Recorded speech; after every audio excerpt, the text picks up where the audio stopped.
Let me ask you a question. Last month, you went to the grocery store. You bought the same things you always do, but at the checkout, you paused. The total was higher, and you thought, am I making less money or have prices just gone insane? It's the second one. Prices have gone insane. But here is something interesting, something you've probably never been told. Inflation doesn't always destroy you. Sometimes it actually works in your favor.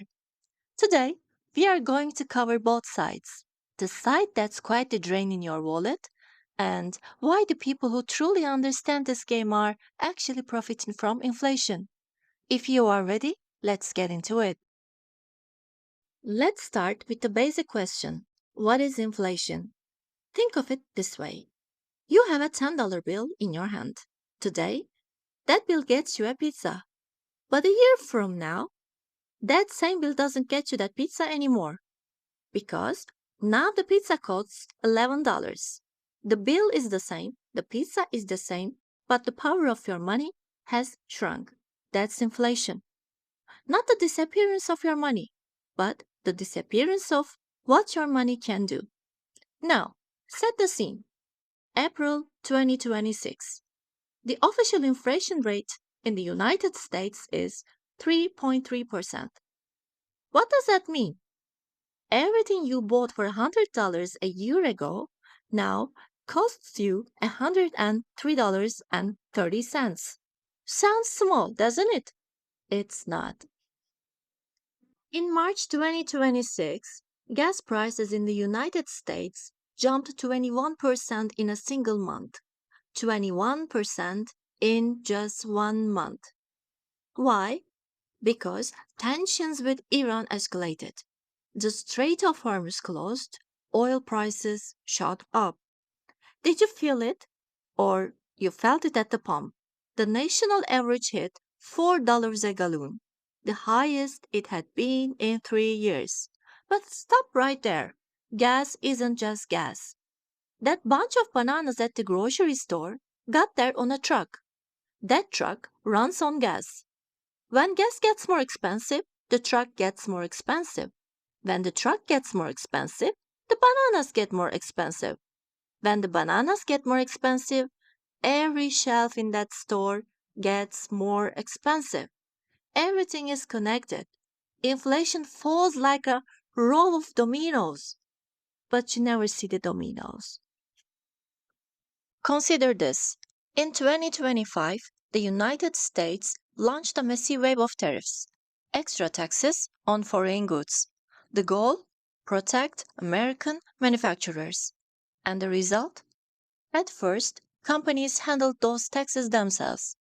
They had inventory, products they bought cheap before the tariffs kicked in. But that inventory ran out, and now they are sending the bill to you. A bag of frozen tilapia at the grocery store a year ago it was $5.99. Today, $8.79, a 47% increase. One package of hash browns from Canada, up 33%. These aren't random numbers. This is what happens when tariffs, storage costs, fuel, and supply chains all collide at once. And here is the critical part. Companies are rolling out these price hikes slowly, quietly, in small increments. Why? Because if they raise all prices at once, you notice, and you walk out and go somewhere else. But if it happens gradually, you don't notice. You just pause for a second at the checkout. Inflation isn't just at the grocery store. Take a look at rent. Shelter inflation is sitting at 3%. Sounds reasonable, but that's 3% on top of a baseline that was very brutal. You can't cut your Boston rent in half. You can only hope it stops rising quite so fast. And your paycheck? Salary growth keeps falling behind inflation. So you are running in place, but the ground beneath you is sliding backwards. Let me tell you the part nobody talks about. Inflation isn't bad for everyone. Picture this. You bought a house in 2020, $300,000. you took out a mortgage, fixed monthly payment. By 2026, the same house is worth 420,000, but your payment hasn't changed, still the exact same number. What just happened? The value of money went down, but the value of your debt went down too, because the debt was fixed number. Now you're paying off that number with cheaper dollars. Inflation quietly sometimes works in the borrower's favor. Look at this. Holding cash during inflation is one of the biggest mistakes you can make because the money sitting under your mattress is losing a little bit of its value every single day. But real assets, land, real estate, gold, stocks, tend to rise alongside inflation. That's why the wealthy are protected, because they own assets, and assets act as a shield against rising prices. The middle class? The middle class mostly holds cash and a paycheck, both of which are completely exposed to inflation. Inflation widens the gap between rich and everyone else. That's not a coincidence. That's how the system is built. And let me add this, governments sometimes don't mind inflation either. Why? Because governments borrow too, and they pay back that debt with money that's worth less over time. That quietly works in their favor as well. But of course, this game has a price, and you are the one who pays it at the grocery store, at the pump, on rent day. Look at the picture in April 2026. Inflation is at 3.3%. 2 months ago, it was 2.4. That's a significant jump in a very short time. The war with Iran hit energy prices. Tariffs hit the grocery store. Both arrived at the same time. Some experts are saying if this keeps up, inflation could push past 4% by the end of 2026. Some are expecting even higher. So, what is Fed, the central bank, doing? It's keeping interest rates high. Why? Because high interest rates make borrowing more expensive.